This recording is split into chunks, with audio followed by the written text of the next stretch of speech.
Takže dobrý den, já jsem Parlen, začínám točit videa na YouTube a chtěl bych vám říct něco o Xtinu.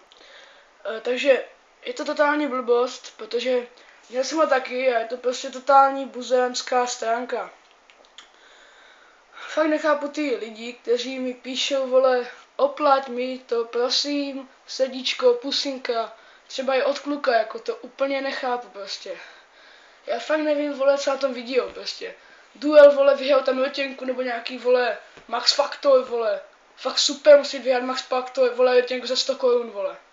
Fakt super, vole, nevím, proč to jako taková blbost může existovat, vole.